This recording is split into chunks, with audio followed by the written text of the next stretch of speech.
અમદાવાદના એરપોર્ટ વિસ્તારમાં ગતરોજ યુવતીની હત્યા કરવામાં આવી હતી। હોટલ તંદૂર પેલેસમાં નસરીન બાનુ નામની યુવતીની હત્યા કરવામાં આવી હતી, જે મામલે ક્રાઇમ બ્રાન્ચે આરોપીની ધરપકડ કરી છે। આરોપી ચિંતન વાઘેલાની આણંદથી ધરપકડ કરી છે। મૃતક અને આરોપી બંને છેલ્લા 2-3 વર્ષથી એકબીજાના સંપર્કમાં હતા। બંને વચ્ચે પ્રેમ સંબંધ હોવાનું તપાસ દરમિયાન સામે આવ્યું। બંને વચ્ચે રૂપિયાની લેતી-દેતી મામલે વિવાદ થયો। ચિંતન વાઘેલાએ નસરીન પાસેથી ઉછીના રૂપિયા લીધા હતા અને લગ્ન મામલે પણ બંને વચ્ચે વિવાદ થયો હતો, જેને લઈને આરોપીએ નસરીનને હોટલમાં મળવા બોલાવી હત્યા કરી। પૂછપરછમાં જે માહિતી મળી છે મુજબ મૃતક પાછળ એણે ઘણો બધો ખર્ચો કરેલો હતો અને જ્યારે મૃતક નસરીન બાનુએ ચિંતન વાઘેલાને જે પૈસા આપેલા હતા એ પૈસા પાછા મેળવવા માટે અવારનવાર એને દબાણ કરતી હતી અને જે રિલેશનશિપ છે અને એ લગ્નમાં પરિણમવા માટે પણ દબાણ કરતી હતી। એમના સંબંધ તથા આર્થિક લેતી દેતી બાબતે ઝઘડો થયેલો અને આ ઝઘડો થવામાં જ ચિંતને ગળું દબાવી નસરીન બાનુની હત્યા કરેલી છે। અરવલ્લીમાં ગાંજાનું વાવેતર ઝડપાયું છે। માલપુરના હાથીખાંટના મુવાડામાં એલસીબીની કાર્યવાહી। મકાઈના પાકની આડમાં ગાંજાની કરાઈ હતી ખેતી। એલસીબીએ મોટી માત્રામાં ગાંજાના છોડ ઝડપી પાડ્યા છે। એફએસએલની ટીમને સાથે રાખી કાર્યવાહી કરાઈ। ઝડપાયેલા ગાંજાની કિંમતનો મોટો આંકડો આવી શકે છે સામે। તો મોટી માત્રામાં ગાંજાના છોડ પકડાયા છે। એફએસએલની ટીમ સાથે રાખવામાં આવી હતી, જેથી તુરંત જ ઘટના સ્થળ પરથી જ ખ્યાલ આવી શકે।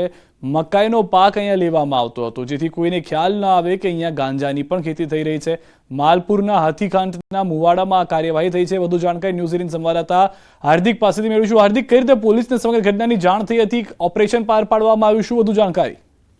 સીધા ચોક્કસથી જે પ્રકારે પોલીસને બાતમી મળી હતી અરવલ્લી જિલ્લા એલસીબી પોલીસને કે માલપુર તાલુકામાં એક ખેતરમાં મકાઈનું વાવેતર કરવામાં આવ્યું છે, તેની આડમાં ગાંજાની ખેતી કરવામાં આવી રહી છે। ખાસ કરીને જે સ્થાનિક લોકો છે તેમના દ્વારા આ પોલીસને જાણ કરવામાં આવી હોવાની પ્રાથમિક વિગત છે।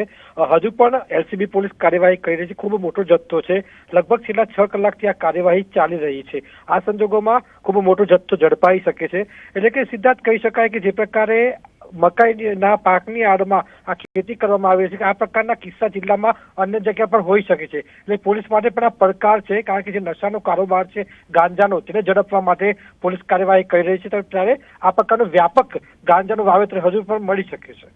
આભાર સમગ્ર માહિતી બદલ। તો હાલમાં હજુ પણ વ્યાપક પ્રમાણમાં ગાંજો આસપાસના વિસ્તારમાં આવા કોઈ ખેતરોની અંદર જોવા મળી શકે છે। પોલીસ તપાસ કરી રહી છે।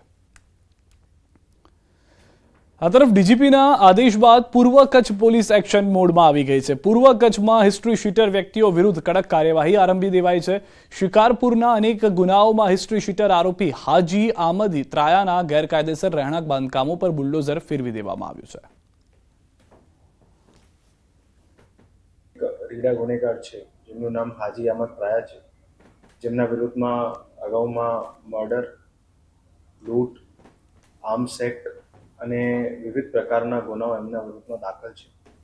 એ બધી વિગતોને જોતા પોલીસ દ્વારા સંલગ્ન તંત્રને સાથે રાખીને અને એમની મદદ લઈને આ ડિમોલિશનની કાર્યવાહી આજે કરવામાં આવી છે। ઓખા નગરપાલિકા વિસ્તારમાં ફરીવાર તંત્રનું બુલડોઝર ફરી વળ્યું છે। ઓખા બરમાસલ ક્વાર્ટર વિસ્તારમાં મુખ્ય રસ્તાઓ પર કરવામાં આવેલ ગેરકાયદેસર દબાણો દૂર કરવામાં આવ્યા। અગાઉ 16 જાન્યુઆરીના રોજ નોટિસ આપવામાં આવી હતી। સ્વેચ્છાએ દબાણ દૂર કરવા તંત્રે નોટિસ ફટકારી હતી, પરંતુ દબાણો યથાવત રહેતા તંત્ર દ્વારા કામગીરી કરવામાં આવી હતી। ઓખા નગરપાલિકા તેમજ ઓખા મરીન પોલીસ દ્વારા પરસ્પર સહયોગ કરી ડિમોલિશનની કામગીરી હાથ ધરી।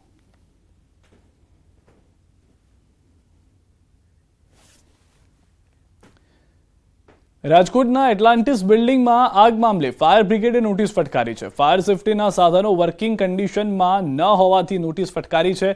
7 દિવસમાં ફાયર એનઓસી મેળવવા નોટિસ છે। એનઓસી નહીં મેળવવામાં આવે તો પાણી, ગટર અને વીજ જોડાણ જે છે તે કાપી દેવામાં આવશે અને 3 વ્યક્તિઓના આગમાં જીવ હોમાયા બાદ પણ માત્ર નોટિસ આપવામાં આવી હોવાથી સવાલ ઉભા થઈ રહ્યા છે।